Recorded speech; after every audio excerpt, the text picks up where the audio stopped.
الله لا إله إلا هو له الأسماء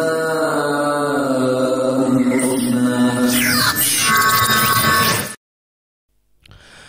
Bismillahirrahmanirrahim. Bismillahirrahmanirrahim. Salatu wassalamu ala rasulillah. Asyhadu an la ilaha illallah wahdahu la syarikalah wa asyhadu anna Muhammadan abduhu wa rasuluhu la nabiyya wa la rasula ba'dah. Amma ba'd, para pendengar saudaraku seiman seakidah, kembali kami mengudara di 95 FM menebar keagungan Asmaul Husna. Di hari Selasa pagi hari ini, tanggal 9 Juni 2020 atau yang bertepatan dengan tanggal 17 Syawal 1441 Hijriah, dan di studio menunjukkan pukul 8:09. Insya Allah para pendengar, di pagi hari ini kami akan kembali menghadirkan program kajian usul iman yang disampaikan oleh Ustadz Faisal Mista MPD Hafizahullah Ta'ala, langsung diselenggarakan di studio Radio SKN Al-Bayan di pagi hari ini, dan beliau sudah hadir di hadapan saya. Kita langsung saja sapa. Assalamualaikum Ustadz. Waalaikumsalam warahmatullahi wabarakatuh. Baik, Masya Allah, apa kabar Ustaz? Alhamdulillah khair Kang Angga. Nah, Masya Allah. Sehat Kang. Alhamdulillah. Nah, Ustaz, di pagi ini kita akan membawakan pembahasan apa Ustaz? Kita akan lanjut tentang beriman kepada Allah. Kita kemarin sudah menjelaskan cara beriman kepada Allah, yaitu dengan mengesahkan Allah rububiyah, uluhiyah, asma wa sifat. Sekarang rububiyah Kang. Nah, baik, Masya Allah. Nah, para pendengar saudaraku seiman seakidah dan para pemirsa yang menyimak kajian di pagi hari ini, bagi Anda yang ingin memperdalam materi ataupun bertanya, silahkan kirimkan pertanyaan Anda ke nomor 0856 2461 9995. Sekali lagi di 0856 2461 9995. Nah, kita langsung saja simak materi yang akan disampaikan kepada Ustadz, kami persilahkan. Bismillahirrahmanirrahim. Assalamualaikum warahmatullahi wabarakatuh. Waalaikumsalam warahmatullahi wabarakatuh. Innal hamdalillahi nahmaduhu wa nasta'inuhu wa nastaghfiruh wa na'udzu billahi min syururi anfusina wa min sayyiati a'malina. Man yahdihillahu fala mudhillalah wa man yudlil fala hadiyalah. Asyhadu an la ilaha illallah wahdahu la syarikalah wa asyhadu anna Muhammadan abduhu wa rasuluh. Amma ba'd. Ikhwati fid din rahimani wa rahimakumullah, para pendengar Radio SKN Al-Bayan dan juga pemirsa TV Asmaul Husna yang dirahmati Allah Subhanahu wa taala, kita lanjut pembacaan kitab Usul Iman fi Dhail Kitabi wa Sunnah yang ditulis oleh para ulama. Kita sudah membahas tentang Al-Babul Awal, Al-Imanu Billah, beriman kepada Allah. Sekarang kita masuk Al-Faslul Awal. Kita masuk pembahasan yang pertama, yaitu Tauhidur Rububiyah, mengesahkan Allah dalam perbuatannya. Qalu al-masyayikh hafizahumullahu ta'ala fi kitabihim Usulul Iman fi Dhail Kitab wa Sunnah, Al-Faslul Awal Tauhidur Rububiyah. Al-Mabhathul Awal ma'nahu wa adillatuhu minal kitabi wa sunnati wal aqli wal fitrati, yaitu pembahasan tentang tauhid rububiyah, kemudian apa maknanya, dalil-dalilnya dari Al-Quran, dari hadis, dan juga dalil akal dan juga dalil fitrah. InsyaAllah ada 4 dalil yang akan disampaikan oleh para ulama dalam kitab mereka ini. Awalan, yang pertama kata mereka, ta'rifuhu, pengertian tauhid rububiyah. Apa sih rububiyah itu? Qalu, mereka berkata, lughatan, secara bahasa, ar-rububiyatu masdaru minal fi'li rababah wa minhu ar-rabbu. Rububiyah itu dari bahasa Arab, dari fi'il rababah, ya. Dan diantaranya adalah ar-rabbu. Far-rububiyah sifatullah ta'ala, dan rububiyah itu bagian dari sifat Allah Subhanahu wa ta'ala. Wa hiya ma'khuzatun min ismi ar-rabb, dan dia diambil dari nama Allah ar-rabb. Ya, Allah berfirman, alhamdulillahi rabbil alamin wa huwa rabbus samawati wa rabbul ardi, ya. Dan dia Allah Rabb langit, dan dia Rabb yang ada di bumi. Dia Rabb alam semesta. War rabbu fi kalamil Arab yutlaku ala ma'anin, dan dalam bahasa Arab kalimat rabbu itu dimutlakan beberapa makna.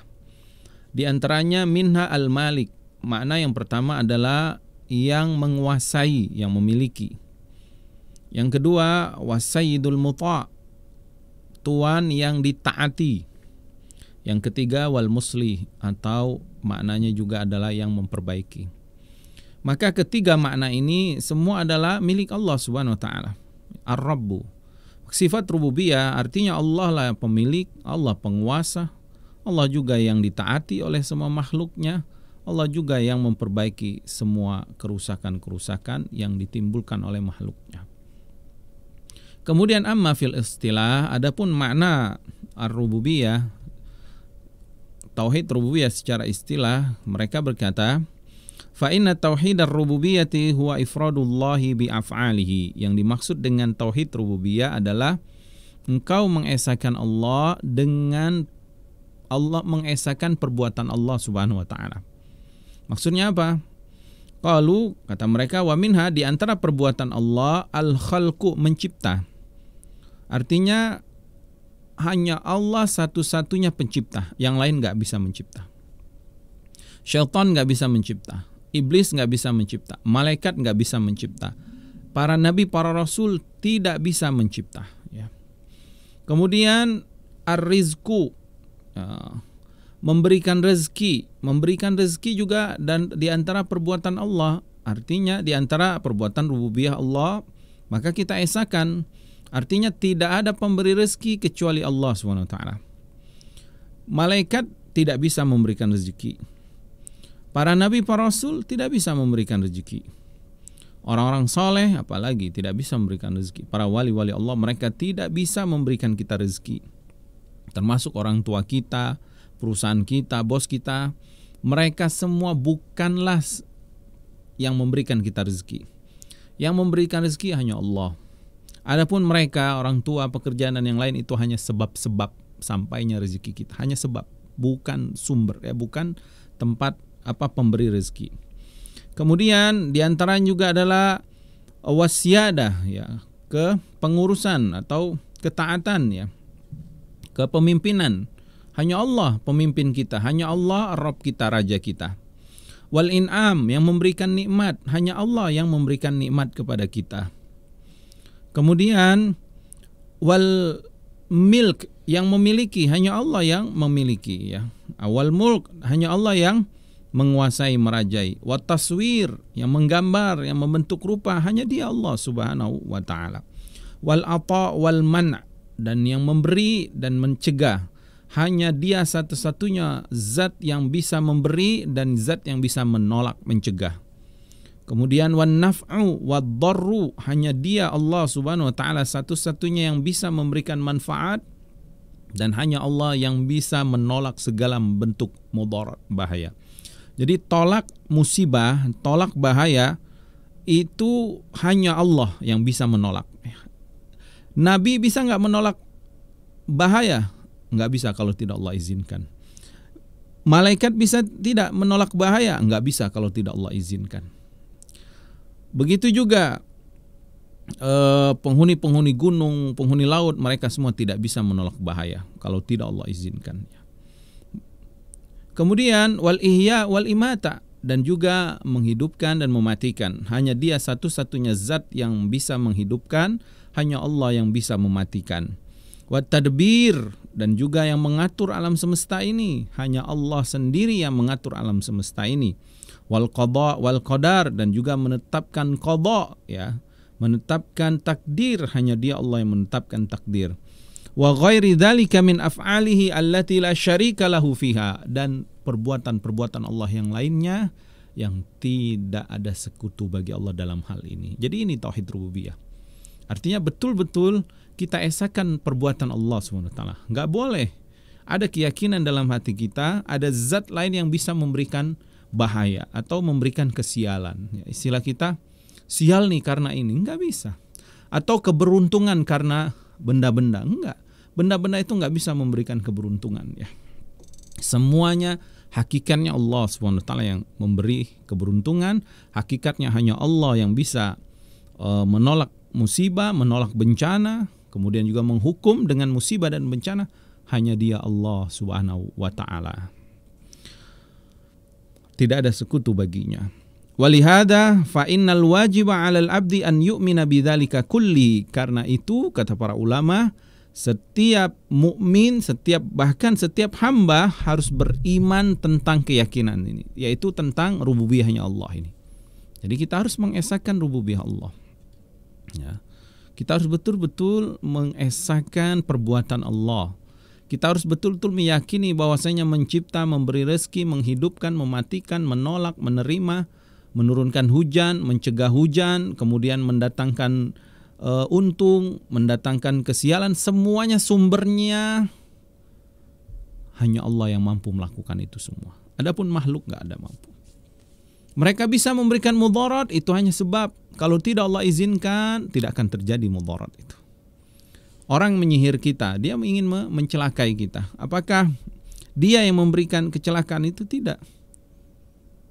Apakah dia mampu memberikan kecelakaan maksudnya kepada kita? Enggak.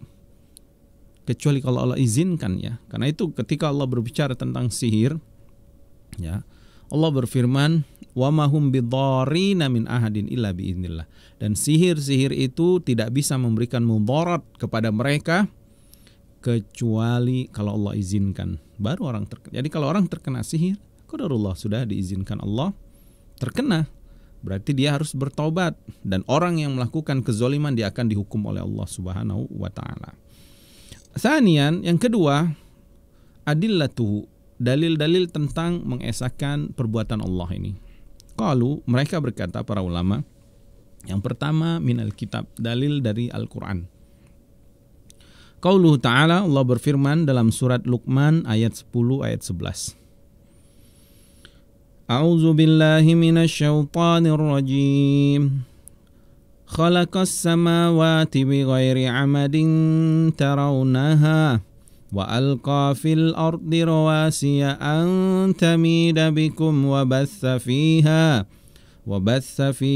min kulli dabbah wa anzalna minas samaa'i ma'an fa ambatna fiha min kulli zawjin karim. Hadza khalqullah fa'aruni madza khalaqal ladzina min dunih balil zalimuna fi dhalalin mubin. Kata Allah Subhanahu wa taala, Allah yang menciptakan langit bi ghairi amadin tarawna. Kau lihat enggak ada tiangnya langit itu. Wa alqa fil ardi rawasiya, dan Allah tancapkan gunung-gunung di atas bumi, antamida bikum, supaya kalian tidak bergoyang. Wa bassa fiha min kulli dabbah, kemudian di atas bumi ini Allah kembangbiakkan semua hewan-hewan melata. Allah kembangbiakkan juga manusia yang berjalan di atas muka bumi ini. Wa anzalna minas samaa'i ma'an, kemudian dari langit Allah turunkan air hujan.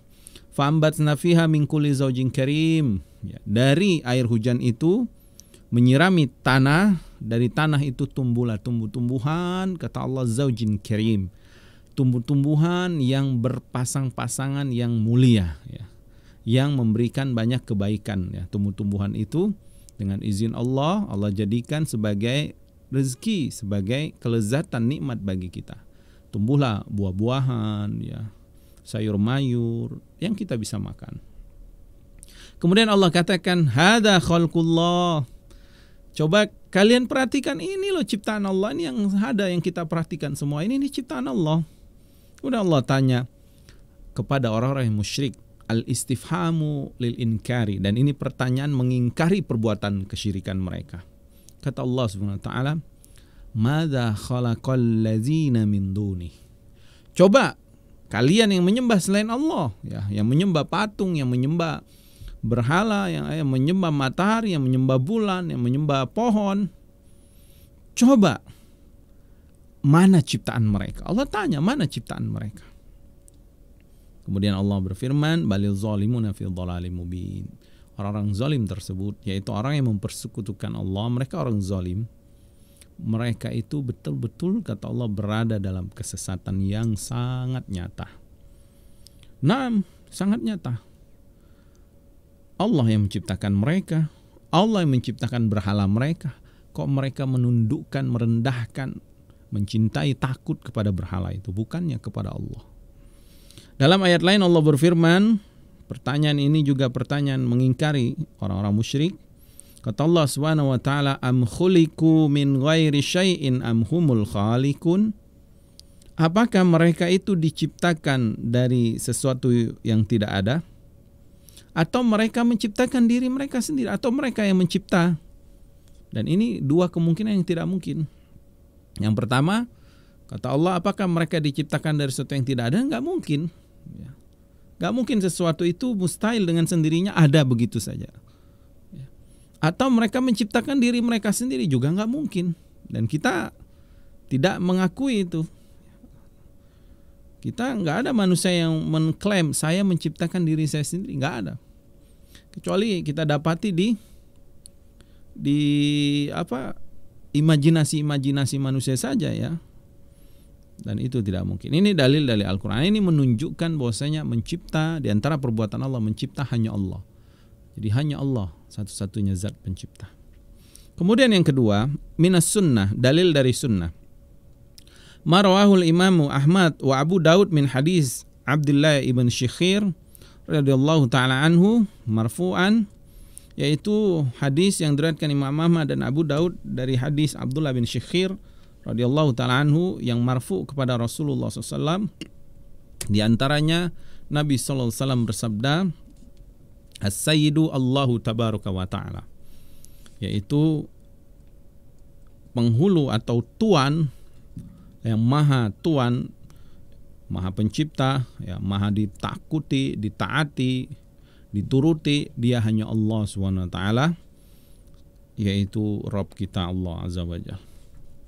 Waqad sabata fi Tirmizi, dan juga telah tetap di dalam riwayat Imam Tirmizi wa ghairihi dan selainnya, anna Nabiy sallallahu alaihi wasallam qala fi wasiyatihi li Ibnu Abbas radhiyallahu ta'ala anhuma, Nabi pernah menasehati, mewasiatkan kepada Ibnu Abbas yang saat itu masih kecil. Dalam wasiat tersebut, di antara wasiatnya Rasul SAW mengatakan, lihat, ini nasihat Nabi, wasiat Nabi kepada anak kecil, menanamkan tauhid rububiyah, ya, menanamkan tentang keyakinan yang kuat akan perbuatan Allah Subhanahu wa taala. Artinya hanya Allah satu-satunya yang bisa berbuat. Yang lainnya nggak bisa. Ketika Nabi SAW katakan, ya Ibn Abbas, ya gulam, wahai anak kecil, ihfazillah ya hafazka, ihfazillah tajidhu tujahak, iza ista'anta fasta'in billah, wa iza sa'alta fas'alillah. Wahai anak, yaitu wahai Ibn Abbas, wahai anak kecil, jagalah Allah, Allah akan jaga kamu. Jagalah Allah, Allah akan mendapatimu. Kau akan mendapati pertolongan Allah Subhanahu wa taala. Kalau engkau minta tolong aja sama Allah. Kalau engkau mau minta keperluanmu kepada Allah. Lihat, Nabi SAW tidak mengajarkan anak kecil itu, kalau engkau minta Ibn Abbas, minta kepada aku. Karena Nabi SAW adalah sepupu Ibn Abbas, ya, radhiyallahu ta'ala anhu. Tetapi Nabi enggak mengajarkan itu. Nabi enggak mengajarkan kalau kau minta kepadaku, enggak. Kalau kau minta langsung kepada Allah Subhanahu wa taala. Ini ajaran tauhid dari kecil ya. Kemudian kata Rasulullah SAW, wa'lam, wahai ketahui wahai anak kecil ya, wahai Ibnu Abbas, kata Nabi SAW, annal ummat, seandainya semua manusia ini, lawi jitama'at, mereka berkumpul semua, ala an yanfa'uka bisyai'in, mereka berkumpul pengen memberikan sesuatu kepadamu, sesuatu yang bermanfaat. Misal memberikan kekuasaan atau memberikan harta atau yang bisa dimanfaatkan. Jadi seandainya semua manusia berkumpul ingin memberikan nikmat, manfaat kepada Ibn Abbas, apa kata Rasulullah SAW? La yanfa'uka, semuanya enggak ada satupun yang bisa memberikan manfaat kepadamu. Illa bisyai'in qad katabahu Allahu laka, kecuali memang sesuatu yang sudah Allah tetapkan, engkau dapat manfaat itu. Subhanallah. Sebaliknya, wa ini jitama'u, kalaupun mereka semua berkumpul, semua manusia tadi, an yadurruka bisyai'in, pengen menghukum engkau, ingin memberikan mudarat kepadamu, ingin memberikan bahaya kepadamu, sesuatu yang tidak engkau sukai ya. Mereka ingin menzalimimu, ya, ingin memukulmu, ingin membunuhmu, ingin memenjaraimu, ingin menghancurkan kehormatanmu, ingin menghilangkan nyawamu, menghilangkan hartamu, menghilangkan kekuasaanmu dan yang lainnya. Apa kata Rasulullah SAW? Lam yadurruka, sekecil apapun mereka enggak mampu memberikan mudarat, bahaya kepadamu, illa bisyai'in qad katabahallahu la alaika, kecuali sesuatu yang memang sudah Allah takdirkan kepadamu, bahwasanya hal itu akan terjadi. Rufi'atil aklam wa jaffatis suhub. Pena sudah diangkat, kitab-kitab sudah kering. Maksudnya takdir sudah Allah tetapkan. Subhanallah. Hadis ini adalah dalil bahwasanya rububiyah Allah, perbuatan Allah, tidak ada yang bisa menolaknya. Tidak ada yang bisa mengaturnya. Tidak ada yang bisa mencegahnya. Kalau Allah sudah berbuat, kalau Allah sudah memerintah, kalau sudah melarang, maka pasti akan terjadi. Kalau Allah ingin memberikan rezeki kepada seorang hamba, walaupun semua orang menolak rezeki itu, gak akan bisa. Kalau Allah ingin memberikan rahmat kepada seorang hamba, walaupun semua manusia, semua jin menghalang-halangi rahmat itu kepada hamba itu, gak akan bisa. Kalau sebaliknya, kalau Allah ingin menetapkan takdir yang buruk, musibah kepada seorang hamba, walaupun semua manusia, walaupun semua jin menjaga dia supaya nggak dapat musibah, nggak bisa. Pasti musibah itu akan terkena dirinya. Allah berfirman, Qul innal mautal ladzi tafirruna minhu. Katakan Muhammad, kematian yang kau lari darinya, kita lari berusaha. Fa innahu mulaqikum. Pasti dia akan mendatangimu, walaupun kau berada di burujim musyannada, musayyadah, di dalam benteng yang kokoh. Yudrikkumul maut, pasti mati itu akan, malaikat maut akan mendatangimu. Artinya Allah Subhanahu wa taala satu-satunya zat yang Maha Esa, yang tidak ada sekutu baginya dalam permasalahan rububiyahnya. Kemudian dalalatul aql, ya, mengimani keesaan rububiyah Allah dengan akal kita. Qalu, mereka berkata, dalal aqlu ala wujudillahi ta'ala wa infiradihi birrububiyah wa kamali qudratihi 'alal khalqi wa saytaratihi 'alaihim. Akal kita sangat setuju, ya, menunjukkan bukti-bukti adanya zat Allah Subhanahu wa taala. Kemudian Maha Esanya Allah dalam perbuatannya, sempurnanya kekuasaannya dan kemampuannya atas hamba-hambanya. Wa dzalika an tariqin nazar, dan itu bisa kita dapatkan melalui an-nazar wa tafakkur, ya, pemikiran, atau kita betul-betul memikirkan, ya, dengan dalam fi ayatillahi ad-dalah alaihi, tanda-tanda kekuasaan Allah yang kita bisa lihat, yang menunjukkan akan esanya Allah Subhanahu wa taala. Walin nazari fi ayatillah wastidlali biha ala rububiyyatihi turukun katsiratun bihasbi tanawu'il ayati wa ashhar. Dan memperhatikan ayat-ayat Allah dan bukti-bukti akan keesaan Allah dalam rububiyahnya, banyak metode yang bisa ditempuh. Di antaranya yang pertama, kata para ulama, at-tariqul awwal, cara yang pertama, an-nazaru fi ayatillahi fi khalqin nafs al-bashariyah. Coba engkau perhatikan penciptaan Allah kepada dirimu. Kita perhatikan coba. Wa huwa ma ya'rifu bi dalalatil anfus, yang disebut dengan apa? Metode pengenalan diri, ya. Kita memperlihat, ya, jiwa kita ini, diri kita ini. Fan nafsu ayatu min ayatillahi al-azimah ad-dalatu ala tafarrudillahi wahdahu birrububiyyah la syarikalah. Maka manusia ini, kita ini diciptakan Allah. Kita ini adalah satu dari tanda-tanda kekuasaan Allah, ya, yang Allah ciptakan. Yang ini menunjukkan Allah Maha Esa dalam penciptaan, yang tidak ada sekutu, yang tidak ada sekutu baginya.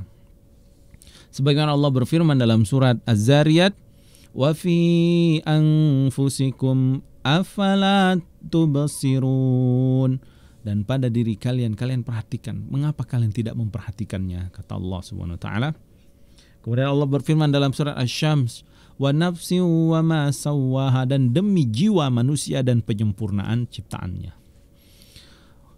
Walihada, oleh karena itu kata para ulama, lau annal insana am'ana an-nazar fi nafsihi wa ma fiha min ajaibi sun'illahi, seandainya manusia betul-betul dia memperhatikan ciptaan Allah pada dirinya, dia perhatikan betul semua sistem yang sudah Allah bangun, yang sudah Allah ciptakan untuknya. Sistem pernafasan, subhanallah, kita bernafas coba.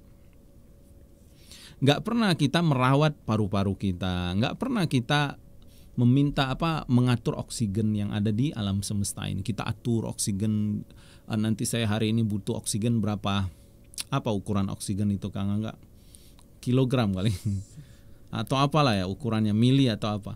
Oh saya hari ini butuh oksigen ya, kayak mobil kan kalau mau berjalan dia butuh bensin. Nggak pernah kita jalan aja menikmati oksigen yang gratis dari Allah Subhanahu wa taala. Kemudian pernafasan kita ini, paru-paru kita, nggak pernah kita yang mengaturnya, menciptakannya, merawatnya, nggak pernah. Sebagaimana kita merawat mobil kita, merawat motor kita. Kalau mobil motor kita rawat sendiri, sepeda kita kan, rumah kita yang merawat. Itu juga nggak sempurna ya. Tapi diri kita nggak pernah kita merawatnya. Yang ada kita ngerusaknya. Kita masukin asap-asap rokok misalkan, kita masukin narkoba, kita masukin ke paru-paru kita ini yang jahat-jahat, dan Allah memperbaikinya. Lihat sistem pernapasan itu baru satu sistem, belum lagi sistem penglihatan. Subhanallah, kita lihat di bola mata kita ini ada pupil, ada kornea, ada lensa, yang semua ini bukan kita yang menciptakan. Dan bukan kita yang mengatur lensa. Beda kalau kamera yang kita punya, kita yang mengatur lensanya. Kita bisa lensanya mau besar mau kecil, kita ganti, ngerawatnya ya, membelinya. Itu pun gak sempurna. Tapi mata kita yang sempurna ini, Allah Subhanahu wa taala jadikan ya, pupil kita itu bisa mengembang, bisa mengecil ya, kornea itu, kemudian ada lensanya yang dengan lensa itu kita bisa menikmati ciptaan-ciptaan Allah. Subhanallah. Kalau kita perhatikan sistem penglihatan kita ini ya, panca indera kita ini, subhanallah, betul-betul menunjukkan Allah Al-Qadir, Allah Maha Berkuasa, Allah Al-Khaliq, Allah Maha Pencipta yang sempurna ciptaannya. Belum lagi sistem pendengaran kita ya, belum lagi sistem pencernaan ya, belum lagi sistem reproduksi. Subhanallah. Kalau kita perhatikan ini dalalatul anfus tadi, bukti-bukti kekuasaan Allah pada diri kita sendiri, kita akan betul-betul tunduk, hati kita lembut, langsung kita merendahkan diri di hadapan Allah Subhanahu wa taala. Kata mereka, kata para ulama, kalau engkau perhatikan keajaiban ciptaan Allah pada dirimu, la arsyadahu dzalika ila anna lahu rabban khaliqan hakiman khabiran. Engkau akan mengakui dan engkau betul-betul akan diberikan hidayah oleh Allah, akan ditunjuki jalan yang benar sehingga engkau mengakui bahwasanya dialah satu-satunya zat Ar-Rabb, pencipta. Dialah Allah Al-Khaliq, ya, pencipta, pengatur, Hakim yang penuh hikmah, Khabiran yang memperinci semua ciptaannya dengan kesempurnaannya. Allah berfirman, Huwallazi khalaqakum, dia Allah menciptakan kalian. Faminkum kafirun, tapi di antara kalian ada yang enggak percaya, ingkar. Wa minkum mu'min, di antara kalian ada yang mukmin. Wallahu bima ta'maluna basir. Khalaqas samawati wal arda bil haqq, Allah ciptakan langit dan bumi dengan hak. Wasawwarakum, kemudian Allah membentuk rupa-rupa kalian.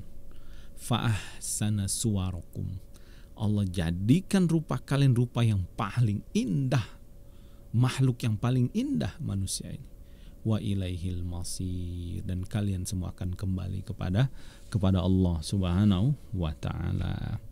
Idz la yastati'ul insan an yakhluqa an-nutfa allati kana minha, karena ketika dia memikirkan mentadaburi penciptaan dirinya, dia akan berpikir, kalau begitu mampukah manusia yang menciptakan nutfah, air mani yang terpancar itu? Mampu nggak? Nggak bisa.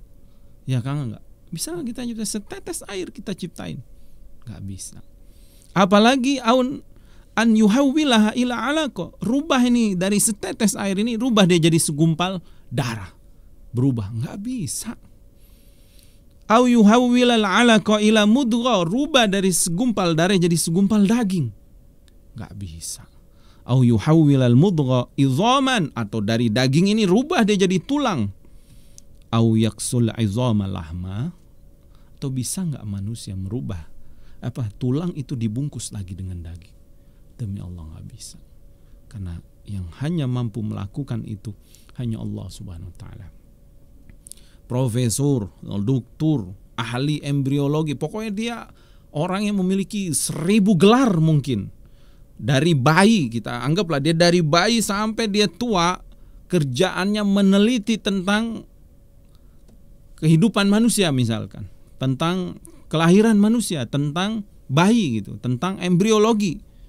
Mampu nggak dia dengan ilmunya, dengan kepintarannya, dengan keseriusannya membuat satu tetes air mani itu, yang dengan satu tetes air itu bercampur dengan telur, jadilah dia bayi. Mampu gak? Gak bisa. Afala tatafakkarun, kata Allah. Afala tubsirun, mengapa kalian tidak perhatikan itu? Mengapa kalian tidak perhatikan betapa sempurnanya Rabb kita Allah Azza wa Jal, dan maha kuatnya, maha mampunya, maha hebatnya Rabb kita Allah Azza wa Jal. Kemudian at-tariqus tsani, metode yang kedua, dalil akal untuk mengetahui bukti Allah Subhanahu wa taala Maha Esa dalam perbuatannya. Qalu, mereka berkata, an-nazaru fi ayatillahi fi khalqil kaun. Wah, apalagi ini? Kalau kita perhatikan ciptaan Allah yang ada di alam semesta ini. Wa huwa ma ya'rifu bi dalalatil afaq, yang disebut dengan memperhatikan alam semesta. Ya, wa hadhi kadzalika ayatun min ayatillah, dan ternyata alam semesta ini juga adalah bukti kekuasaan Allah Subhanahu wa taala. Al-azima, yang maha agung, ad-dalatu ala rububiyyati, yang menunjukkan keesaan Allah dalam perbuatannya. Artinya yang membuat alam semesta ini hanya Allah. Enggak ada makhluk siapapun itu yang bisa membuat alam semesta ini, atau mereka membantu Allah, tidak. Ya, nggak ada malaikat nih, Allah suruh, ayo malaikat kamu buat bumi, ya. Ayo malaikat bantu saya membuat langit. Ayo malaikat bantu saya membuat planet, misalkan planet Mars, atau malaikat bantu saya planet. Enggak. Sebagaimana Allah tadi hanya bersendiri Maha Esa menciptakan kita, Allah juga Maha Esa menciptakan alam semesta ini sendiri. Allah Subhanahu wa taala menciptakan itu. Allah berfirman dalam surat Fussilat ayat ke-53, sanurihim, akan kami perlihatkan kepada mereka, ayatina fil afaqi wa fi anfusihim, tanda-tanda kekuasaan Allah pada segenap ufuk alam semesta ini dan pada diri mereka sendiri. Hatta, sehingga jelaslah, yatabayyana lahum annahul haq, jelaslah bagi mereka bahwasanya dia Allah al-haq, dia Allah maha benar. Allah maha benar, maha esa perbuatannya. Allah maha benar, dialah pencipta. Allah maha benar, dialah yang memberi rezeki. Allah maha benar, dialah yang mengatur alam semesta. Allah maha benar, dialah yang menurunkan rasul-rasulnya agar manusia kembali kepadanya, beribadah kepadanya. Awalam yakfi bi rabbika annahu ala kulli syai'in syahid. Apa enggak cukup bagi mereka meyakini bahwasanya Rabb mereka itu menyaksikan semua apa yang mereka lakukan? Wa man ta'ammal al-afaq wa ma fi hadzal kaun min sama'in wa ardin. Kemudian kata para ulama, siapa yang memperhatikan, ya, coba kita merenung melihat alam semesta ini. Kita lihat langit, kita lihat bulan, kita lihat matahari, ya. Kita lihat siang dan malam, kita lihat apa yang ada di bumi ini, pohon-pohonan, kita lihat lautan, lihat makhluk-makhluk yang ada di atasnya, gunung-gunung, ya. Siapa yang memperhatikan itu? Wa mashtamalat alaihi sama, apa juga yang terkandung di dalam langit, dia perhatikan. Min nujumin, ada bintang-bintang. Wa kawakib, ada planet-planet. Wa syams, ada matahari. Wa qamar, ada bulan. Wa mashtamalat alaihil ardu, dan dia juga memperhatikan apa yang ada di atas bumi ini. Min jabal, min jibal, ya, dari gunung-gunung. Wa ashjar, pohon-pohon. Wa bihar, lautan-lautan. Wa anhar, sungai-sungai. Wa ma yaktanifu dzalika min lailin wan nahar, dan juga pergantian siang dan malam. wa tasiru hadzal kaun kullu bi hadzal nizam ad-daqiq, dan dia perhatikan, subhanallah, alam semesta yang rumit ini siapa yang mengatur aturannya? Matahari menjadi siang, matahari, pergerakan matahari menjadikan siang dan malam, yang dengan siang itu sempurnalah, malam juga sempurnalah kehidupan makhluk.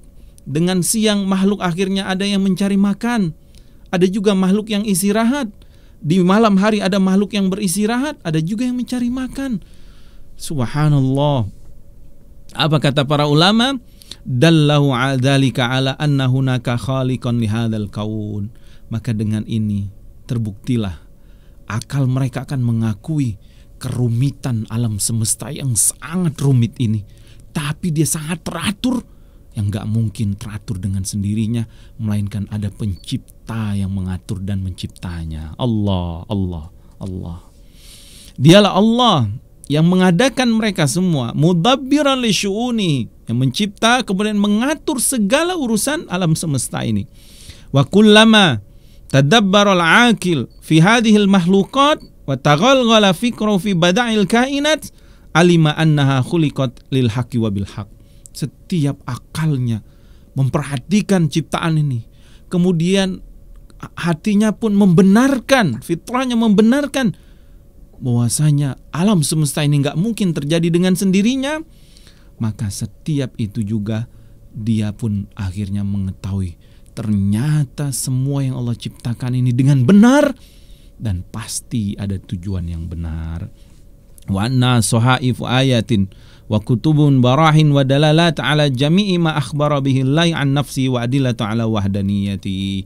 Dan juga terbuktilah dengan memperhatikan ayat-ayat yang ada di dalam kitab-kitab Allah, yaitu melalui kalam-kalamnya, pun Allah jelaskanlah, semakin jelaslah, sehingga akal dia dibimbing.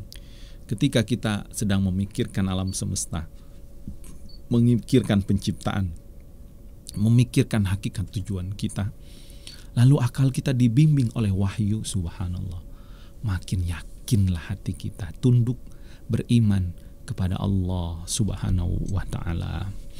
Kemudian mereka berkata, para ulama qalu, mereka berkata, wa qad jaa fi ba'dil athar, telah datang ada beberapa riwayat, ya, cerita, anna qauman, ada sekelompok kaum, aradul bahtha ma'al imam Abi Hanifah radhiyallahu rahimallahu taala fi takriri tauhidir rububiyah. Jadi ada sekelompok kaum ateis nih, dia nggak percaya adanya pencipta alam semesta. Mereka ingin mendebat seorang ulama besar, Al-Imam Abu Hanifah Nu'man bin Bashir rahimallahu taala, seorang ulama besar, ulama kibar yang ada di Irak saat itu. Mereka ingin mendebat Imam Ahmad. Mereka ingin membuktikan kalau nggak ada pencipta itu. Subhanallah. Faqala lahum rahimallah. Belum masuk ke perdebatan, Imam Abu Hanifah nanya pertanyaan yang simpel. Apa kata Imam Abu Hanifah? Akhbiruni qabla an natakalam fi hadhil mas'alah. Taib, kata Imam Abu Hanifah, sebelum kita debat jauh yang akan kita perdebatkan, kita bicarakan masalah penetapan Allah Subhanahu wa taala pencipta alam semesta ini, keesaan dalam perbuatannya, kabarkan kepadaku, coba kasih tahu aku, kata Imam Abu Hanifah. Pertanyaan yang simpel. An safinatin fi Dijlah. Kalau kalian lihat ada kapal di atas sungai Tigris, ya, sungai Tigris, ya. Dijlah itu adalah sungai yang ada di di Irak, ya, sungai Tigris. Tazhabu, sungai ini berlayar, pergi. Fatamtaliu minat ta'ami wa ghairihi binafsiha wa ta'udu binafsiha fatarzu binafsiha wa tarji. Dia pergi dengan sendiri, pulang dengan sendiri. Di dalamnya sudah ada bahan-bahan makanan, di dalamnya sudah ada batu baranya misalkan untuk dia supaya bisa berlayar dengan sendirinya kapal ini di atas sungai. Coba kabarkan kepadaku, kata Imam Abu Hanifah, kullu dzalika min ghairi an yudiraha ahad. Apakah kapal ini berjalan dengan sendiri, enggak ada satu orang yang mengendarainya atau yang menahkodainya? Apa jawab mereka? Faqalu hadza muhalun la yumkinu abadan. Ini mustahil Imam. Selama-lamanya nggak mungkin. Ada kapal yang bisa penuh dengan sendirinya barang-barangnya, penuh dengan sendirinya ada dia pergi dengan sendiri, pulang dengan sendiri, nggak mungkin. Itu jawaban mereka. Faqala lahum, lalu Imam Abu Hanifah rahimahullah mengatakan kepada mereka, idza kana hadza muhalun, kapal yang saat ini aja mustahil bisa berjalan dengan sendirinya, fa kaifa fi hadzal alam kullihi uluwihi wa suflihi, lalu apa pendapat kalian dengan alam semesta ini? Mungkinkah matahari berjalan dengan sendirinya, nggak ada yang mengaturnya, dari barat ke timur, dari timur ke barat? Mungkin nggak? Mungkin nggak siang dan malam dengan terjadi sendirinya? Mungkin nggak hujan terjadi dengan sendirinya? Mungkin nggak pohon-pohon itu tumbuh dengan sendirinya? Tidak ada yang mengaturnya, tidak ada yang menciptanya. Maka ini lebih tidak mungkin lagi, lebih mustahil.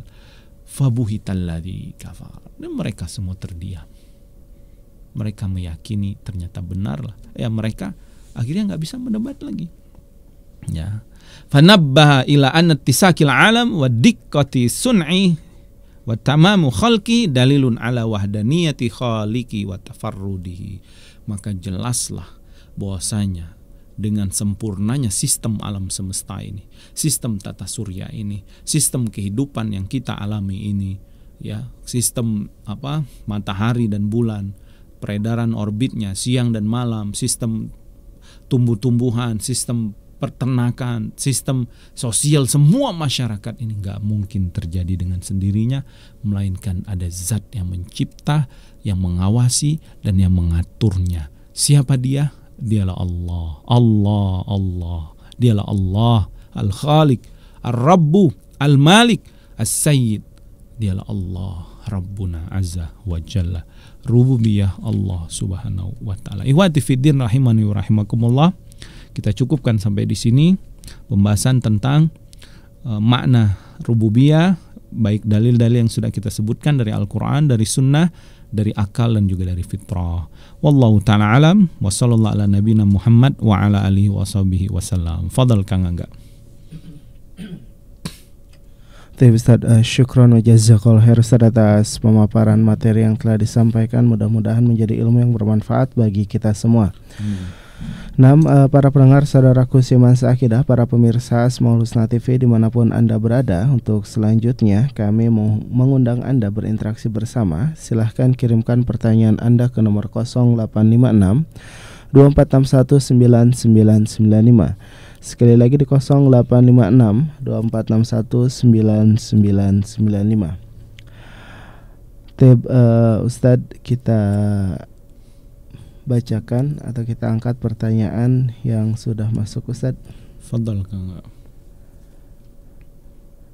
Kita bacakan pertanyaannya. Bismillah. Assalamualaikum Ustadz. Waalaikumsalam warahmatullahi wabarakatuh. Ustadz, apakah cukup kita hanya mempelajari tauhid rububiyah ini dan kita tanpa mempelajari tauhid-tauhid yang lainnya, Ustadz? Rububiyah ini sudah kita sebutkan adalah salah satu dari tauhid yang harus kita esakan. Ini adalah salah satu dari cabang keimanan kepada Allah Subhanahu wa taala. Nanti insya Allah kita akan bahas pada pertemuan berikutnya. Ternyata ada juga makhluk-makhluk yang mempercayai Allah pencipta tapi dia tidak bertauhid. Padahal dia tahu Allah pencipta. Contohnya iblis, ya. Iblis laknatullah tahu Allah pencipta. Dari mana kita tahu iblis Allah pencipta? Dari firman Allah. Ketika Allah bertanya kepada iblis, ya, ma mana'aka alla tasjuda id amartuk, kata Allah. Allah berfirman kepada iblis, ma mana'aka alla tasjuda id amartuk, wahai iblis, mengapa engkau tidak mau sujud ketika aku perintahkan? Apa kata iblis? Qala ana khairum minhu. Ya Allah, aku enggak mau sujud ke Adam karena aku lebih baik. Khalaqtani, kata iblis apa? Engkau ciptakan aku, ya Allah. Iblis tahu enggak Allah pencipta? Tahu. Tapi apakah iblis disebut muwahhid? Hamba Allah yang bertauhid? Tidak. Allah katakan aba wastakbar wa kana minal kafirin. Nah, Iblis bukan orang beriman, bukan jin yang beriman, dia termasuk jin kafir, dia termasuk orang yang kafir atau hamba yang kafir kepada Allah Subhanahu wa taala. Artinya seseorang yang meyakini Allah pencipta belum sempurna imannya sampai dia masuk kepada uluhiyah tadi, masuk pada mengesahkan Allah dalam ibadah dan juga mengesahkan Allah dalam nama-nama dan sifat-sifat Allah Subhanahu wa taala. Wallahu taala alam. Nah, Ustaz, syukron wa jazakallahu khair Ustaz atas jawaban yang Wa mudah-mudahan menjadi ilmu yang bermanfaat bagi kita semua. Tapi Ustaz, mungkin kita cukupkan karena ada pertanyaan lagi Ustaz, namun pertanyaan di luar tema Ustaz. Apa pertanyaan? Pertanyaan tentang muamalah Ustaz. Nah, kita bacakan Ustaz. Pertanyaannya tentang apa? Tentang bismillah Ustaz, saya mau bertanya, jika kita menabung biasanya dipotong 5%, tapi ini terbalik diberi 5%. Yang 5% yang diberi itu apakah termasuk riba? Ustaz, demikian pertanyaan. Nah, kalau tabungannya tabungan akad, ketika kita menabung itu kan, kalau akadnya akad wadiah menitip, Nah, kita diminta bayar 5%, nah ini jasa namanya. Dan kita harus bayar itu ya. Tapi kalau kita nabung lalu kita dikasih, berarti ini akad di awal bukan akad wadiah, titipan, tapi akadnya mungkin mudharabah ya, bagi hasil. Yang padahal kita niatnya bukan bagi hasil. Dan bagi hasil itu ada resiko. Resikonya kita siap rugi ya. Tapi kita kan nggak mungkin tabungan kita mau kalau misalkan pihak yang menabungi uang kita ini kerugian, kita dirugikan, kita nggak terima kan. Nah, berarti akadnya sudah salah. Sehingga kelebihan yang diberikan oleh tempat kita menabung itu adalah bagian dari riba. Wallahu ta'ala alam. Masya Allah Ustaz, syukran jazakallahu khair Ustaz atas jawabannya, mudah-mudahan menjadi ilmu yang bermanfaat bagi kita semua. Nah Ustaz, mungkin kita cukupkan di pagi hari ini Ustaz. Barakallahu fikum. Semoga kita dimudahkan Allah dalam menuntut ilmu usul iman ini. Amin. Semoga bermanfaat buat kami pribadi dan buat kita semua. Wassallallahu ala nabiyina Muhammad wa ala alihi washabihi wasallam. Subhanakallahumma bihamdika asyhadu an la ilaha illa anta astaghfiruka wa atubu ilaik. Assalamualaikum warahmatullahi wabarakatuh. Waalaikumsalam warahmatullahi wabarakatuh.